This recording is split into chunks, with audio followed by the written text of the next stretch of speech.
Hello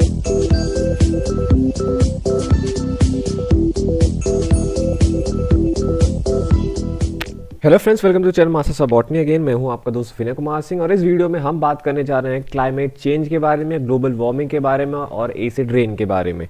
तो क्योंकि जो है ये मैं लेक्चर बना रहा हूँ बीएससी के लिए और ये जो यूनिट है आप जो एनईपी लागू हुआ है उसका 6 सेमेस्टर में आप देखोगे लास्ट में, तो इसमें जो है टीचिंग आवर्स आपको अलॉटेड रहते हैं। ऐसा नहीं है कि आप किसी टॉपिक को 2 घंटा पढ़ाओ, 3 घंटा पढ़ाओ, क्योंकि climate change, global warming, acid rain, इसके बारे में आप बहुत डेप्थ में पढ़ सकते हो।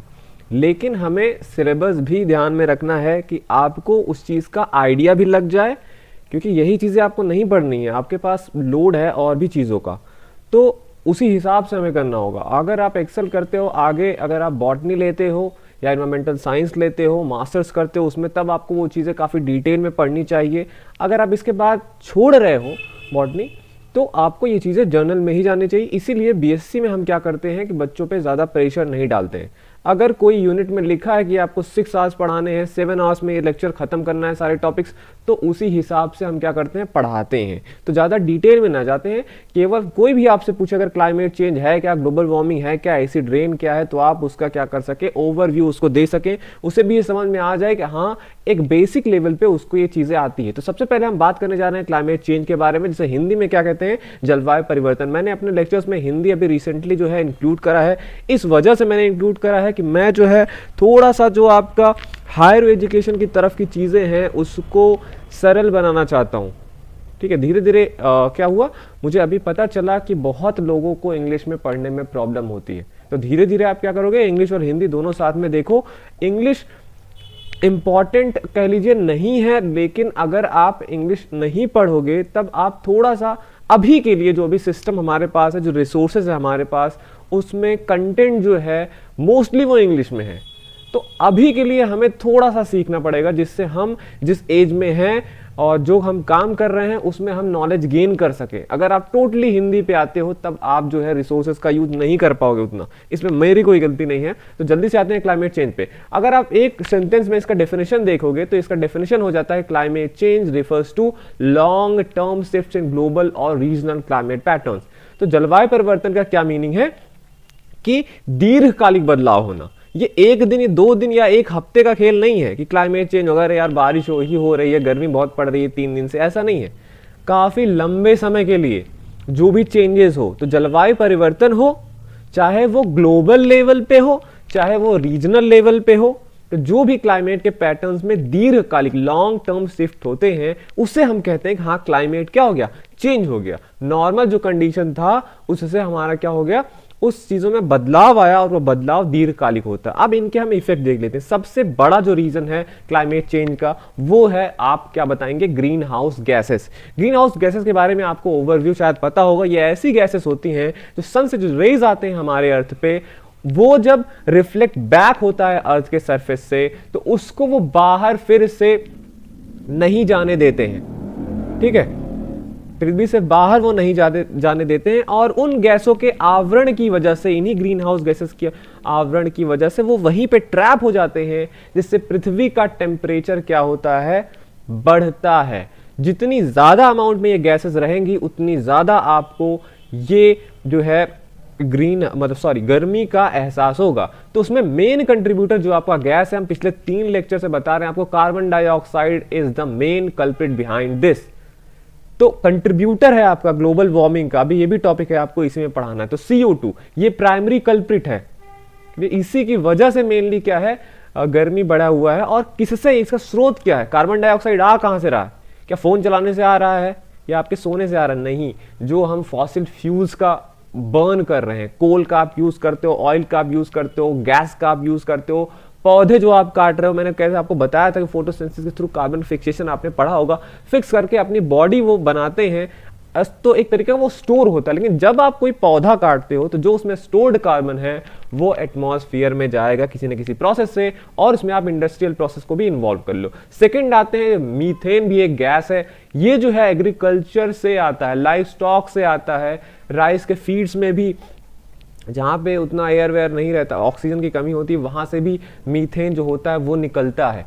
वेस्ट के डिकम्पोजिशन होने से और फॉसिल फ्यूल का जब एक्सट्रैक्शन होता है वहां से भी मीथेन आपका निकलता है। नाइट्रस ऑक्साइड की बात कर लें तो ये भी जो है एग्रीकल्चर का सोर्स अगर देखो तो फर्टिलाइजर से, इंडस्ट्रियल बहुत सारे इंडस्ट्रियल प्रोसेस हैं जहां से नाइट्रस ऑक्साइड निकलता है, और बायोमास के भी बर्न करने से नाइट्रस ऑक्साइड निकलता है। फिर आपका एक आ गया ग्रीन हाउस गैस, जो फ्लोरिनेटेड गैसेस होती हैं, इनका यूज रेफ्रिजरेंट्स में यूज किया जाता है, एयर कंडीशनर में यूज किया जाता है, फायर जो एक्सटिंग्विशर्स होते हैं जो आग बुझाने के काम में आते हैं, उन गैसों में ये फ्लोरिनेटेड गैसेस होती हैं। लैंड यूज चेंज में भी है, जब डिफॉरेस्टेशन आप करते हो तो ये जो अर्थ की नेचुरल एबिलिटी होती है कार्बन डाइऑक्साइड को अब्जॉर्व करने की, उसमें भी कमी आती है। तो लैंड यूज चेंज की वजह से भी अदर फैक्टर्स भी हैं, जैसे कि सोलर एक्टिविटी उसमें चेंजेस आना, वॉल्केनिक इरप्शंस का हो जाना, तो ये सब, लेकिन ये मिनिमल है कंपेयर टू अगर हम ह्यूमन एक्टिविटीज की बात करें, जैसे CO2, नाइट्रस ऑक्साइड, ये सब है, तो वो उनका ज्यादा कंट्रीब्यूशन है, पर ये अदर फैक्टर्स का कम है। अब इन ग्रीन हाउस गैसेस का प्रभाव कैसे हम देख सकते हैं, क्लाइमेट चेंज कैसे होता है। जैसे कि क्लाइमेट चेंज होना में आप इसे बता सकते हो, ग्लोबल वार्मिंग एक तरीके का क्लाइमेट चेंज है। Increase in average global temperature, जो एवरेज ग्लोबल टेम्परेचर इंक्रीज होता है वो ज्यादा तेजी से हो रहा है। जो प्री इंडस्ट्रियल टाइम था, इंडस्ट्री का जब रिवोल्यूशन हुआ था उससे पहले, तो जो 1 डिग्री का एक वो था कि औसत तापमान वृद्धि होती है 1 डिग्री सेंटीग्रेड से, तो उससे भी ज्यादा हो गई है। तो अब भी आप समझ लीजिए, आपको जब एकदम गर्मी में ऐसा लगता है अरे यार वो सहा नहीं जाएगा, अगर हमारे आज का टेम्परेचर 4-5 डिग्री और ज़्यादा हो गया तो क्या होगा, जो कि हो ही रहा है। और सेकेंड जो चीज़ है आपका सी लेवल राइज, जो ग्लेशियर्स है, मतलब ग्लेशियर्स आप कह लो हर साल ओशंस वगैरह से जितने भी पानी के स्रोत हैं वो ऊपर जाते हैं गैस बन के, फिर जहाँ पे बारिश हो रही है, बारिश होती है, वो तो मान लो फिर से चले जाते हैं समुद्र में। जहाँ पे बर्फ़ पड़ती है तो वो बर्फ़ जो है वो वैसे पड़े के पड़े रहते हैं साल दर साल, साल दर साल, लेकिन अब वो भी जो होते हैं ग्लेशियर्स पिघलने लगे हैं, जो कि कभी नहीं पिघले थे। तो वो अगर हमारे लैंड पे रहते वो ग्लेशियर्स के फॉर्म में तब तो ठीक था, लेकिन जब वो पिघलेंगे तो वो जाएंगे आपके समुद्र में और वहां पे क्या करेंगे, उनका विस्तार करेंगे। ठीक है, थर्मल एक्सपेंशन होगा ओशंस का, और फिर ये जो है एक थ्रेटनिंग कंडीशन आती है आपके जो कोस्टल रीजन पे, समुद्र के किनारे जो है लैंड जो है वहाँ पे जो कम्युनिटीज़ हैं वहाँ के इकोसिस्टम के लिए ये खतरा है। और एक्सट्रीम वेदर कंडीशंस भी आप देखते हो, हीट वेव्स चल रही हैं गर्मी में, डॉट्स आ रहा है, सूखा, बाढ़, वाइल्ड फायर्स हो रही हैं, कहीं जंगल में अपने आप आग लग जा रहे हैं, आंधियाँ आ रही हैं आपकी, और साइक्लोन्स आ रहे हैं। तो ये सब इफेक्ट हैं। ठीक है, और ओशन एसिडिफिकेशन हो रहा है, जैसे कि जो एब्जॉर्प्शन है जब ओशंस में होता है तो वो उसको क्या करते हैं, मोर एसिडिक बना रही हैं। तो ये भी जो है मरीन लाइफ के लिए हानिकारक है और इकोसिस्टम के लिए हानिकारक है। प्रेसिपिटेशन पैटर्न में भी आप चेंजेस देख रहे हो, इससे प्रेसिपिटेशन में चेंज होने से, बारिश के इधर उधर घटने बढ़ने से, तो वाटर की अवेलेबिलिटी कहीं पे जहाँ सूखा पहले हो रहा था वहाँ बाढ़ आ रही है, जहाँ बाढ़ आ रहा था वहाँ सूखा हो रहा था, वाटर लेवल पे भी असर पड़ रहा है। एग्रीकल्चर आप इससे खराब हो रहा है, आपका इकोसिस्टम तो खराब हो ही रहा है। बायोडाइवर्सिटी लॉस भी इससे होगा, क्योंकि आपको पता है जो स्पीशीज जहाँ पे रहती है वहीं के हिसाब से उन्होंने इतने दिन में धीरे धीरे एडाप्टेशन लाए हैं, तब टेम्परेचर वगैरह में सारी चीज़ों में धीरे धीरे क्रमिक परिवर्तन होता था, तो लोगों को एडजस्ट करने का टाइम मिलता था। जब चीज़ें तेज़ी से होंगी तब आपको एडजस्ट करने का टाइम नहीं मिलेगा, इससे जो है बहुत सारी स्पीशीज़ जो है एक्सटिंक्ट हो रही हैं। फूड की भी इनसिक्योरिटी आपको देखने को मिलेगा, एग्रीकल्चर प्रोडक्शन आप इससे नहीं कर पाओगे। हाँ, सारी चीज़ों के बारे में हमको पता है, जो भी प्लांट वगैरह हैं वो एक स्पेसिफिक टाइम पे उनका एक फेवरेबल कंडीशन होता है, इतना एयर, वाटर, सनलाइट, तब वो जाके फ्लावरिंग या फ्रूटिंग करते हैं, या उस लेवल की, उतने एक्सटेंट की वो फ्लावरिंग या फ्रूटिंग करते हैं। तो इससे जब मौसम गड़बड़ रहेगा तो इससे फूड की इनसिक्योरिटी भी होगी, खाद्य आपूर्ति को भी एक खतरा है। माइग्रेशन भी देखने को मिलता है, अगर सी लेवल राइज होगा तो जो कोस्टल एरियाज पे कम्युनिटी है उनको वहां से हटना पड़ेगा, बाढ़ की वजह से हटना पड़ेगा, जहां ढेर सारे वो आ जाए, एक ही साथ बाढ़ आ गया।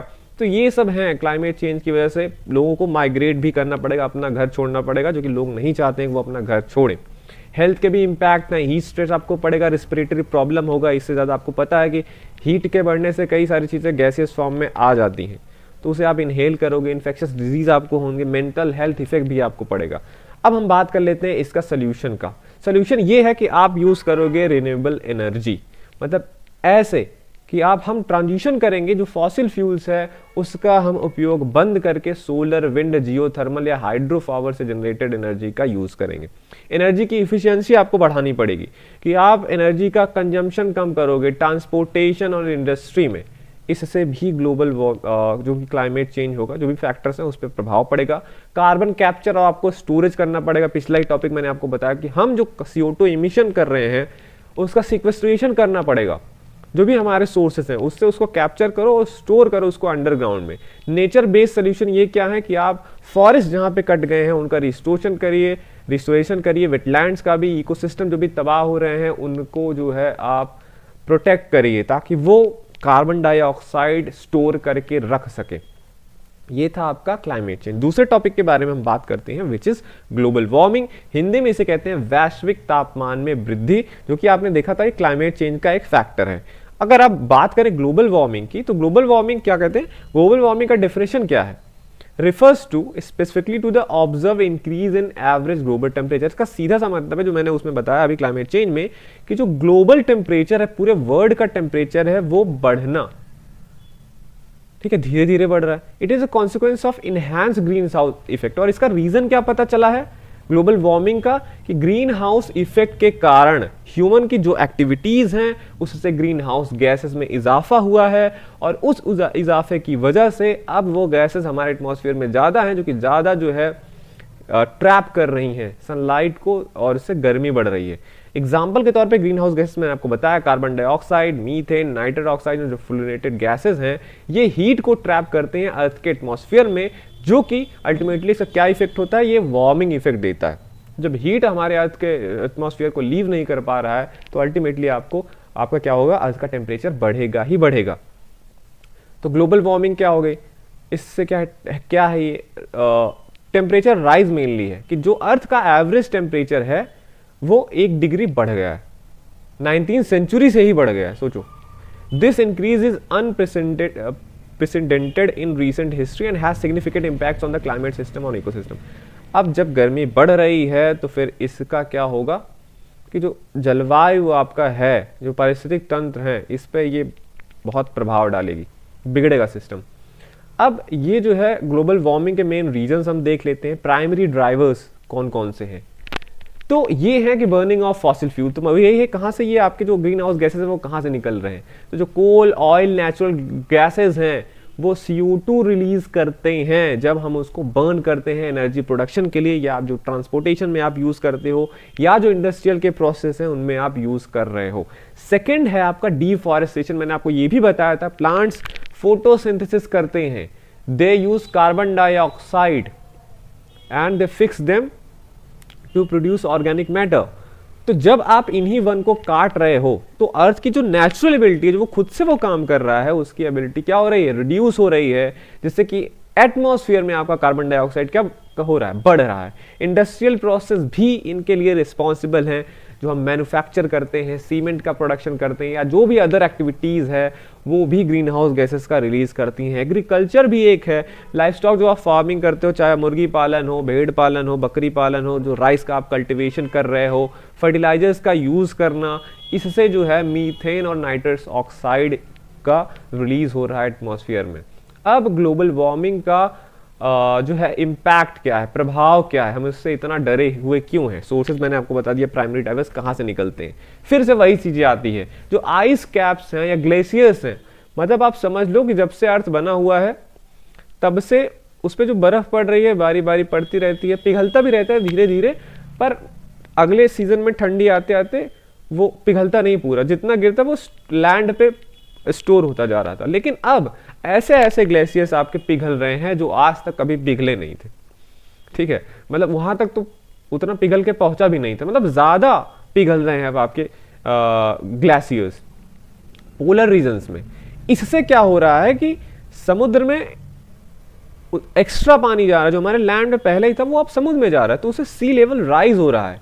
और जो इससे एक तो वो है कि हाँ सी लेवल राइज होगा तो उधर पॉपुलेशन वगैरह का शिफ्टिंग आप करोगे, प्लस जो पोलर रीजन्स में एनिमल्स रहते हैं उनके लिए भी एक तरीके का हैबिटेट लॉस है, ठीक है। दूसरा, राइजिंग सी लेवल से तो मेल्टिंग, उसी का एक रीजन समझ लो कि melting ice and thermal expansion of sea water. हाँ, जब सी वाटर है आपको पता है जितना ठंडी रहेगा उतना वो पानी और उसमें H2O के जो वो रहेंगे मॉलिक्यूल्स रहेंगे वो उतना कॉम्पैक्ट रहेंगे, जितने गर्म होंगे वो लूज होंगे, तो उनका क्या हो रहा है? थर्मल एक्सपेंशन हो रहा है, जिससे कि सी लेवल राइज हो रहा है। और वो कोस्टल कम्युनिटीज, वहाँ के इंफ्रास्ट्रक्चर और इकोसिस्टम के लिए एक थ्रेटनिंग कंडीशन है।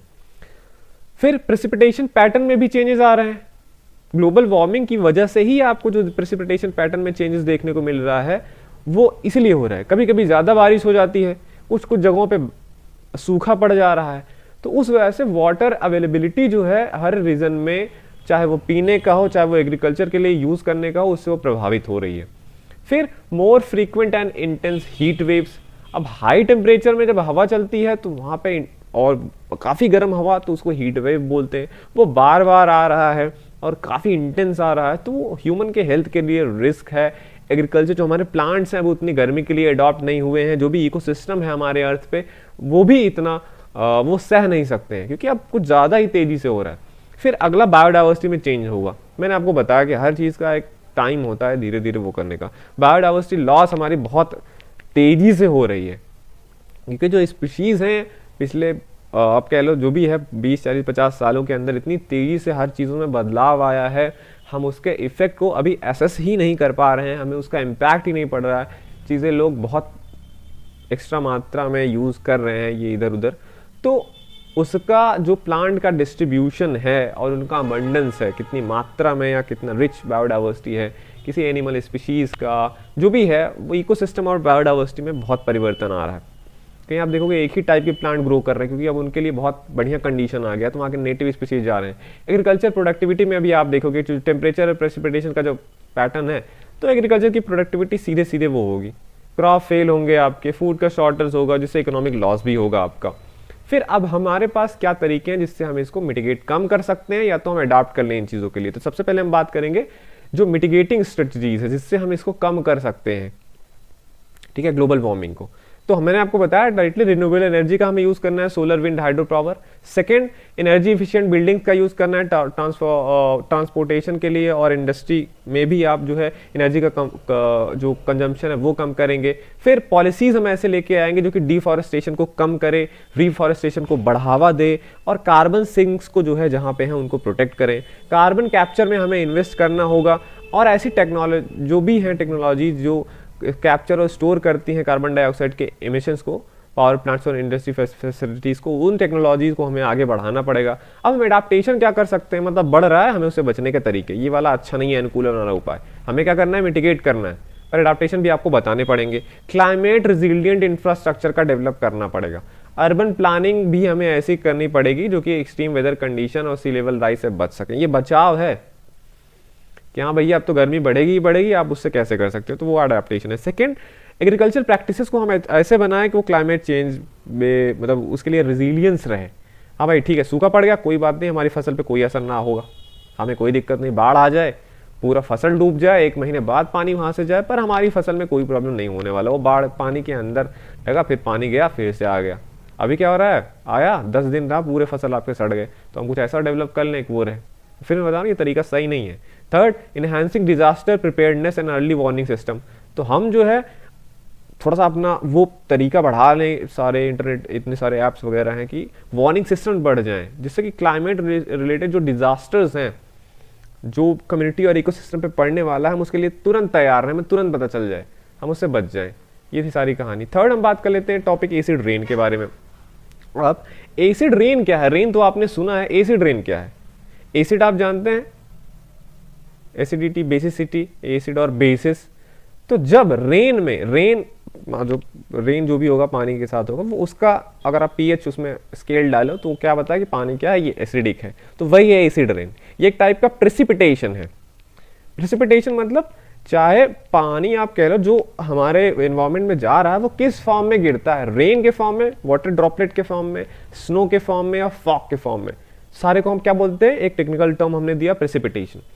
ये जो होता है अनयूजुअली जब एसिडिक हो जाता है, किसकी वजह से एसिडिक हो जाता है? सल्फर डाइऑक्साइड और नाइट्रोजन ऑक्साइड्स के प्रेजेंस में। ठीक है, हमारे एटमॉस्फेयर में सल्फर डाइऑक्साइड और नाइट्रोजन डाइऑक्साइड गैसेस हैं, रहेंगी, किसी वजह से आती हैं, जिसकी वजह से जो रेन होता है, वो रेन वाटर आप कह लो, वो हो जाता है एसिडिक। अब ये जो पोल्यूटेंट्स हैं SO2 और NOx जो भी हैं ऑक्साइड्स, ये पोल्यूटेंट रिएक्ट करते हैं वाटर वेपर जो हमारे एटमॉस्फेयर में है, और ये बनाते हैं सल्फ्यूरिक एसिड और नाइट्रिक एसिड। जिसकी वजह से हमारा ये जो रेन है क्या होता है, एसिडिक रेन होता है। ठीक है, अब फॉर्मेशन कैसे होता है, तो जो सल्फर डाइऑक्साइड है ये कहाँ से आ रहा है हमारे एटमॉस्फेयर में, जो हम फॉसिल फ्यूल्स को बर्न कर रहे हैं, फिर से फॉसिल फ्यूल आ गया, सबकी जड़ हमारे फॉसिल फ्यूल्स है, कोल, ऑयल, गैस, पावर प्लांट्स में, इंडस्ट्रियल जो फैसिलिटीज है वहां पे, व्हीकल्स जो हम यूज कर रहे हैं वहां पे, ये सब सल्फर डाइऑक्साइड और नाइट्रोजन ऑक्साइड निकलते हैं वहां से। तो सोर्सेज ये हो गए और ये जाके वाटर वेपर से मिलके एसिड रेन करा रहे हैं। प्रभाव क्या पड़ रहा है, पारिस्थितिक तंत्र को नुकसान पहुंच रहा है, जो हमारा इकोसिस्टम है। एसिड रेन जो है उसका हार्मफुल इफेक्ट होता है इकोसिस्टम में, ये फॉरेस्ट को डैमेज करते हैं, लेक्स के पारिस्थितिक तंत्र को डैमेज करते हैं, रिवर्स को, और जो एक्वेटिक कंडीशन में जो लाइफ है उसको डैमेज करते हैं, कि हर चीज़ों में, एसिडिक एनवायरनमेंट में हर चीज़ें नहीं सर्वाइव कर सकती। और ये जो है सॉइल में हमारे बहुत सारे एसेंशियल न्यूट्रिएंट्स हैं जिससे प्लांट वगैरह यूज करते हैं, वो उसको उड़ा के ले जाते हैं।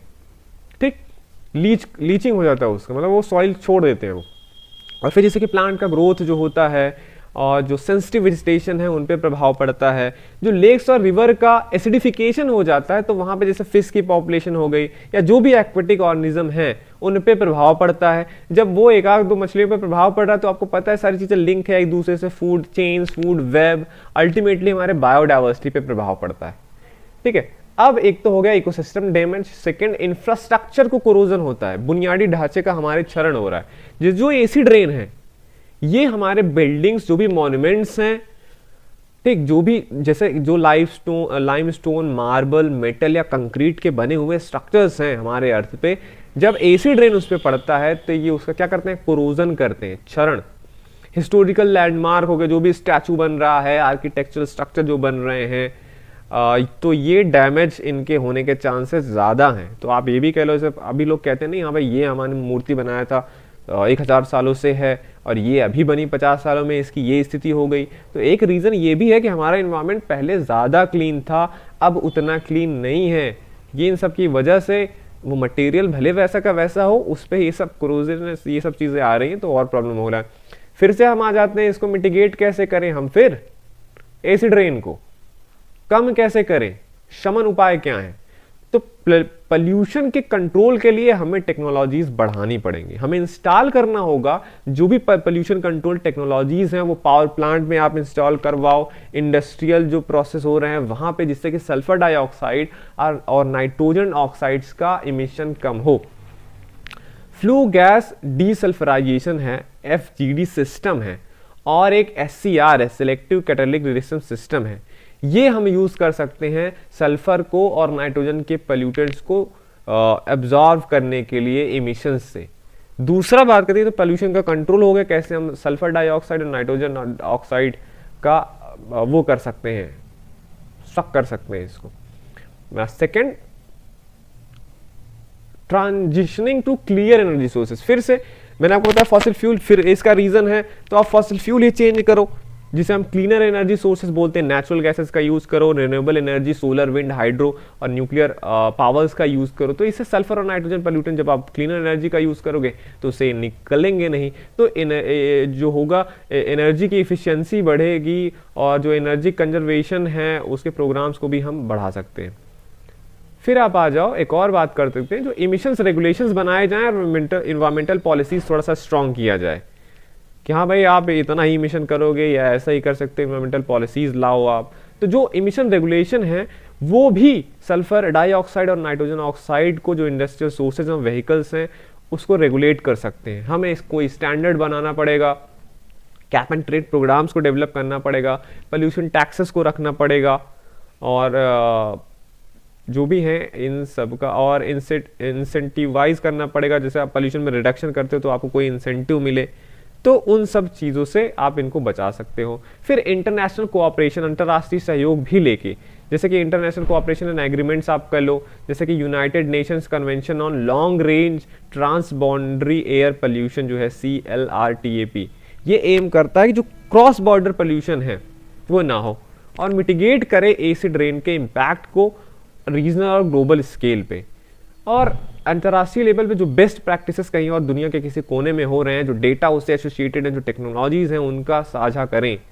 कोलैबोरेटिव इफर्ट्स हमें चाहिए जिससे हम एसिड रेन पोल्यूशन को क्या करें, रोक सकें। तो यहाँ तक था आपका तीनों टॉपिक हो गया आपका, climate change, global warming and acid rain, ये तीनों टॉपिक मैंने खत्म किया। ये पार्ट 1 था, बाकी अभी 2 3 4 चीज़ें और है जो इसके सेकंड पार्ट में आएंगे। तो देखते रहिए आप अपकर channel masters of Botany and thank you for watching this video.